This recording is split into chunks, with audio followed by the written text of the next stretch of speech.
안녕하세요. 권중환TV의 권중환입니다. 오늘은 6월 28일 수요일 저녁입니다. 수요일 오후 방송을 시작했습니다.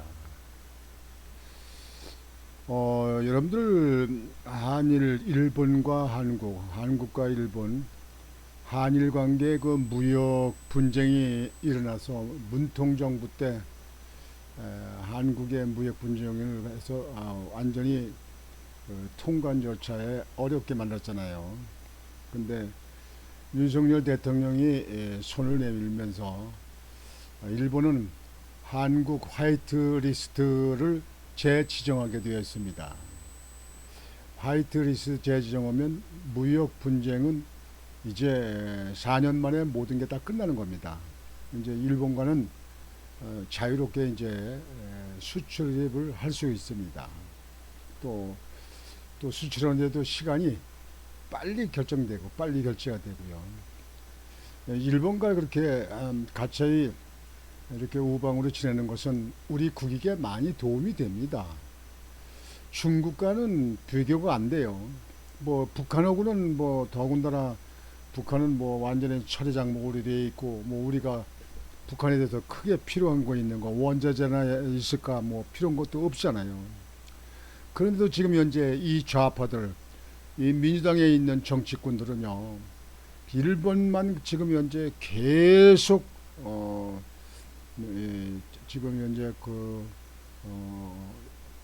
방류수 오염수 그 방류하는 것 때문에 가지고 그냥 우리나라 그 수산업계에 있는 사람들 선동질을 합니다. 제2의 광우병 같이 그렇게 합니다. 일본 같이는 겹니다. 사실상 서해 쪽으로도 버리고 있는 중국에 있는 그 원자력 발전소라든지 또 화력 발전소 이런 데가 많잖아요. 지금 서해안 쪽으로요. 그런 쪽에 서해안 쪽에 있는 그런 데에 대해서 그 방류되는 것이 일본의 50배가 더 많다. 뭐 이렇게 얘기도 지금 보도되고 있어요. 근데 중국이나 이북에 대해서는 말 한마디 안 합니다. 일본만 그냥 합니다. 사실상 일본도 전에 제가 방송에 들었듯이 2011년도 그 쓰나미가 일어났을 적에 그때 물이 덮쳐가지고 이미 그 고준위 고동도에 있는 그 오염된 수는 그때 벌써 하루에 수백 톤씩 다 태평양으로 빠져나갔다는 거예요. 벌써 2011년도면 지금 2023년이니까 12년이나 지났어요. 이미 우리나라 둘러가도 몇 번 둘러갔습니다. 근데 아직 문제 없잖아요. 이번에 지금 나오는 건 그때보다는 그 오염된 것이 약하다. 몇십 분의 1밖에 안 된다. 그리고 그것도 조금씩 흘려보낸다.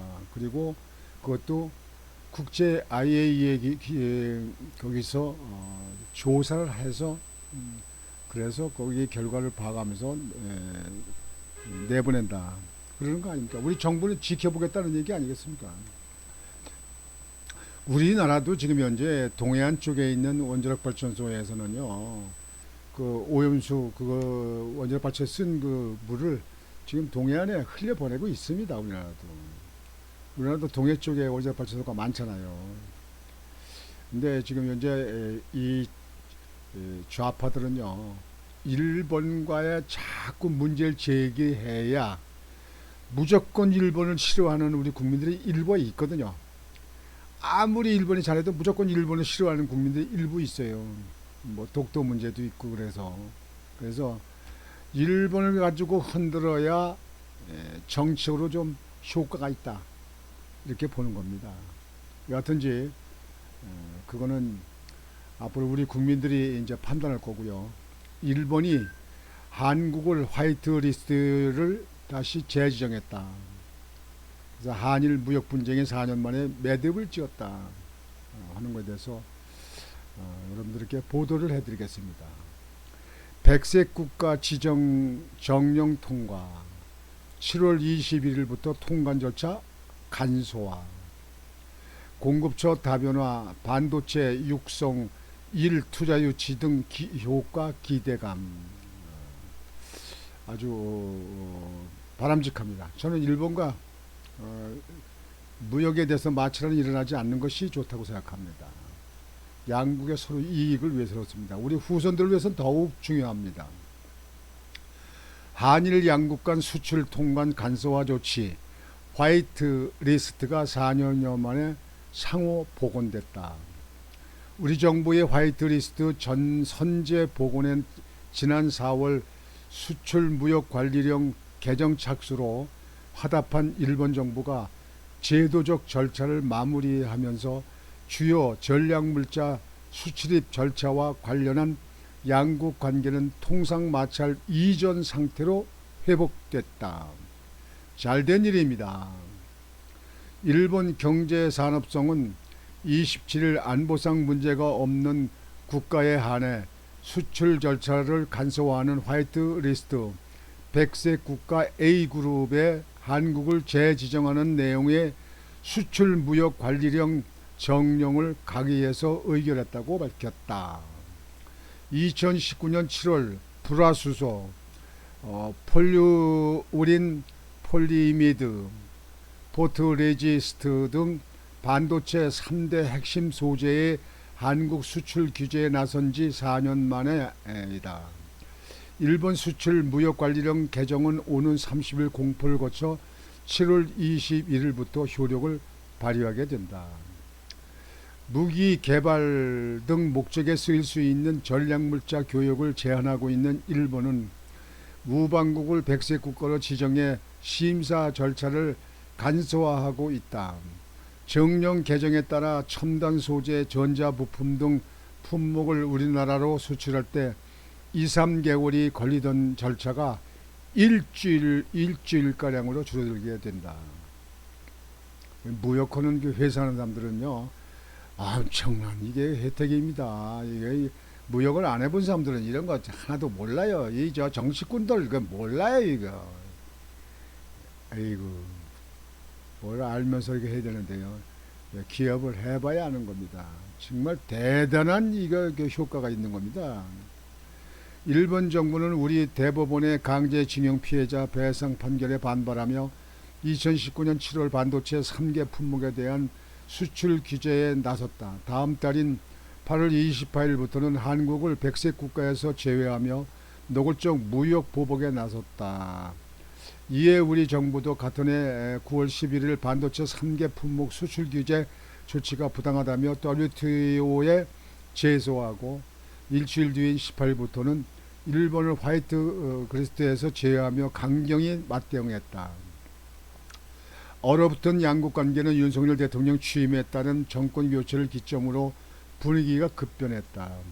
윤 대통령의 일본 순방으로 12년 만에 정상회담이 성사되고 기시다 총리의 답방 등 연이은 정상회담으로 관계 정상화 물꼬가 트였다. 우리 정부는 지난 3월 WTO 제소 취하에 이어 4월 24일 미국, 영국, 프랑스 등 28개국이 포함된 화이트 리스트 국가에 일본을 포함하는 내용의 전략물자 수출입 고시 개정안을 확정 공포하며 먼저 손을 내밀었다. 이에 따라 우리 기업의 대일본 전략물자 수출 시 허가 심사 기준은 15일에서 5일로 단축됐고 제출 서류도 5종에서 3종으로 간소화됐다. 일본 경제산업성은 우리 정부의 화이트 리스트 복원 조치 나흘 뒤인 4월 28일 화이트 리스트에 우리나라를 재지정한다는 방침을 밝히면서 정령 개정 절차 착수 사실을 밝혔다. 우리나라 국무회의에 해당하는 가결을 거쳐 총리령인 정령에 반영해야 하는 절차에 2달여가 소요된 끝에 이날 화이트 리스트 한국 재지정 절차가 매듭됐다. 반도체 핵심 부품 소재의 경우 국산화 및 공급처 확장으로 수급에 큰 영향은 없지만 수입처 다변에 따른 가격 경쟁력 제고 및 안정적 공급망 확보 측면은 궁극적 요소란 평가다.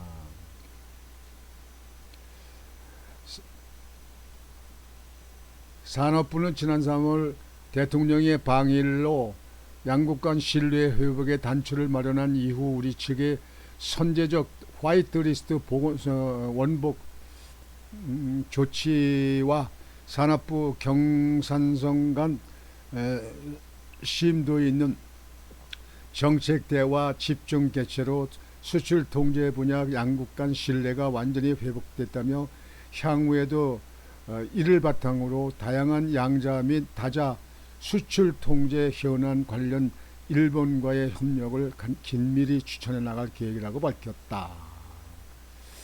화이트 리스트에 포함됐다. 화이트 리스트에 포함됐다.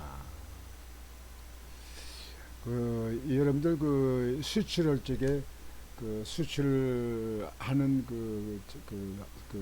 요건을 갖추고 이 서류를 마치는데 보통 화이트 리스트로 규제가 안 되면 2, 3개월 걸립니다.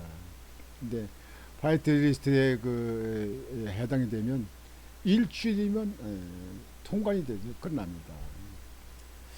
제가 사우디에 수출하고 나누는데 그때 좀 해봤는데요. 참 그게 제일 아주 다 어려움입니다. 창고에 사우디에 도착했는데도 마음대로 못 걸어내네요. 지금 빨리 지금 현재 보내야 되고 빨리 인수 인계를 해야 되는데 말이죠. 가격이 막 그냥 들고 뛰잖아요, 이렇게.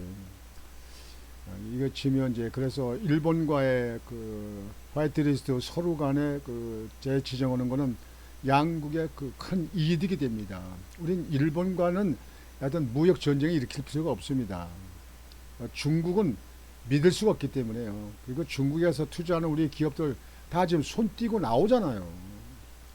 그런 공산당 공산국가 하는 나라에 대해서는요, 미래를 보장할 수가 없어요. 그래서 우리나라가 좀 이제 베트남으로 많이 가고 태국으로 많이 오고 이렇게 기업들이 많이 진출하잖아요. 우리나라는 민주노총 노조가 너무 떼거지가 심하니까 그래서 외국으로 많이 진출하는 기업들이 있잖아요. 그만큼 외국으로 나가게 되면 외국에다 세금을 주는 거고 외국에 일자리를 만들어주는 거 아니겠습니까? 이걸 좀 알아야 되는데요. 지금 현재 이 야당, 이 좌파들은 이런 거 잘 모릅니다. 자, 일본만 흔들고 일본만 싸우려고 합니다. 그 문제는 여러분 생각해봐요. 간단하잖아요. 지금 일본 오염수 문제는요. 그때 후쿠오카 지금 현재 쓰나미가 일제 물이 덮쳐서 막 들어갈 때 여러분들 텔레비 보셨잖아요. 그때 다 벌써 시석돼가지고 예?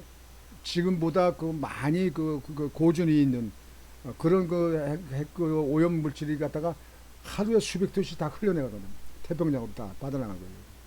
몇 달간 나가는 거예요. 다 지금 씻어서 나가고 지금은 일정 부분 남아 있는 건데 그걸 조금씩 흘려보낸다는 거예요. 또 그것도 IAEA가 세계 핵 사설 기구에서 다 종합적인 검사를 하고 나서 검사 발표하는 이유에서 한다는 거예요. 그때 가서 농도가 심할 때 나오는 거 있으면 우리 정부가 강력히 반대를 하고 모으면 될 거 아니에요. 지금은 조사를 하는 과정 아니에요. 우리나라도 지금 서해안에 동해안에다가 원자력 발전소에 지금 현재 물질 내보내고 있잖아요. 우리나라는 핵 발전소 없습니까? 핵 발전소 없으면 전기가 되는 겁니까? 앞으로 더 많이 줘야 되는데. 답답합니다. 하여튼 일본과 한국이 화이트리스트를 재지정하는 것에 대해서는 아주 기쁜 소식입니다. 저는 아주 전적으로 환영합니다. 여러분 전에 문통정부 때 반도체 핵심 소재 부품인 불화수소 있잖아요. 불화수소 우리나라 들어와 있는 것 같다. 이입으로 어떻게 보냈느냐, 뭐 했느냐 해가지고 그때 말도 많은데 그것도 조사해야 됩니다. 그것도 끝나요. 그것도 의혹만 덜 나왔었는데 그것도 조사를 해야 됩니다. 확실히 이북으로 보냈는지 안 보냈는지. 이 정부가 윤석열 정부가 검찰권이 갖고 있으니까 어떤 뭐든지 조사를 해야 됩니다. 이런 거에 대해서는 언론기관에서 아주 세밀하게 파고들어서 조사를 해야 되는데 언론기관들이 좌파에 묶여 있어가지고 언론기관 믿을 수가 없어요. 요즘엔 유튜브 방송이 더 빠르고 더 정확합니다. 언론 믿을 수가 없어요. 그래서 저는 언론을 보질 않습니다. 뭐 신문은 지금 현재 뭐 동아일보는 보긴 봅니다만 동아일보도 특별하게 참고할 게 없어요. 유튜브를 많이 봅니다. 오늘 저녁 방송은 이것으로 마치겠습니다. 여러분 오늘 저녁도 편안한 밤 되시고 내일 또 희망찬 하루를 맞이하시기 바라겠습니다. 권중왕TV의 권중왕이었습니다. 안녕히 계십시오.